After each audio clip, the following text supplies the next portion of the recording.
Hello दोस्तों, welcome to my channel Knowledgeable Prince. और आज हम बात करने वाले हैं माया एंजेलू की पोयम वुमेन वर्क के बारे में। दोस्तों, माया एंजेलू ने अपना वर्क वुमेन वर्क जो है लिखा था, पब्लिश किया था इन 1978 अपने collection and still I rise के अंदर।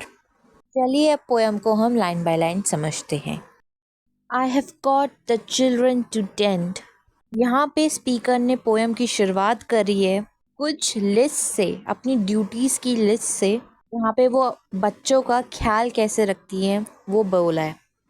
द क्लोथ्स टू मैन, यहाँ पे वो मेंशन कर रही हैं वो क्लोथ्स हैं, जो कपड़े हैं उन्हें ठीक करने की ज़रूरत है।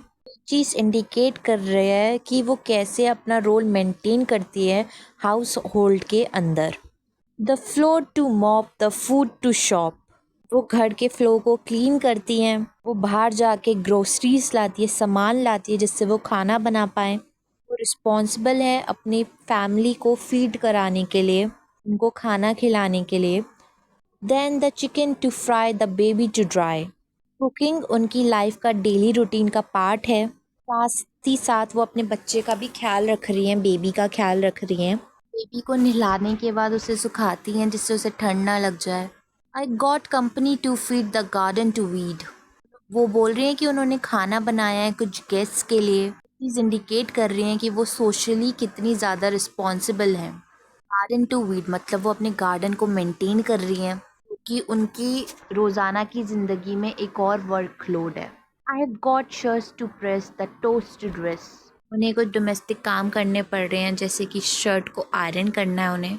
टोट्स टू ड्रेस मतलब चिल्ड्रन, टोट्स मतलब चिल्ड्रन को तैयार करना है। यहाँ पे वो एक केयर गिविंग का रोल प्ले कर रही हैं।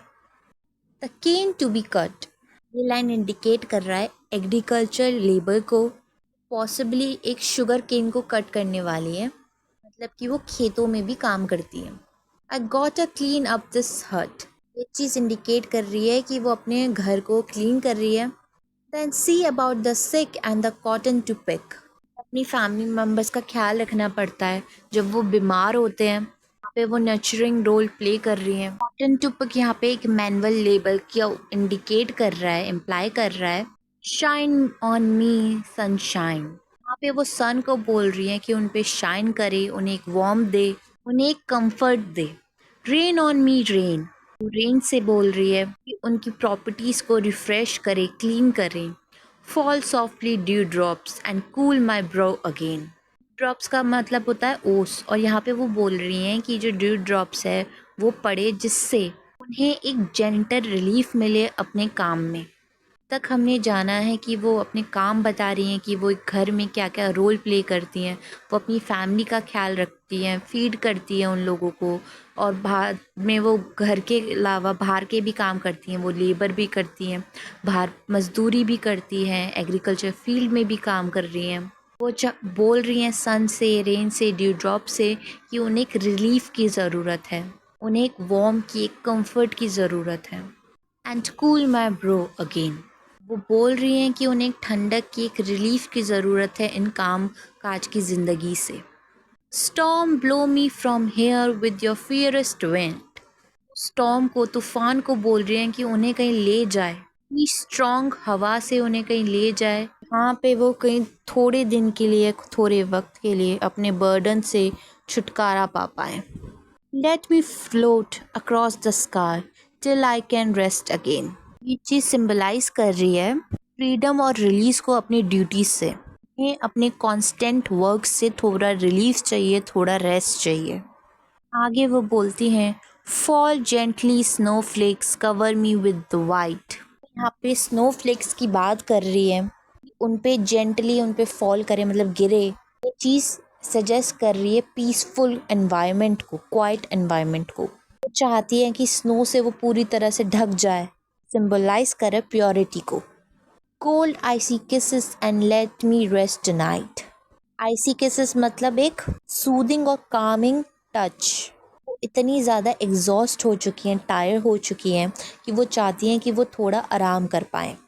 Sun, rain, carving sky, mountain, ocean, sleep and stone, stars shine, moon glow, you are all that I can call my own. इन लाइनों में स्पीकर सजेस्ट कर रही हैं जो एलिमेंट ऑफ नेचर हैं वो उन सबको अपना मान रही हैं और बोल रही हैं जो माउंटेन्स हैं, ओशियंस हैं, वो एक स्टेबिलिटी, कंटिन्यूटी को शो करते हैं जिस पे वो रिलाई कर सकती हैं। वो भी एक स्टेबिलिटी के साथ, एक कंटिन्यूटी के साथ काम कर रही हैं। जो स्टार्स हैं, मून्स हैं, वो हमें गाइडेंस देते हैं अपनी लाइट की वजह से। उससे हमें अंधेरे में भी एक कंफर्ट महसूस होता है। वो यहाँ पे बोल रही है कि जो नेचर है वो ही सिर्फ उनका खुद का है, उनका खुद का पोसेशन है, जिससे वो अपने आप को कनेक्ट कर सकती हैं।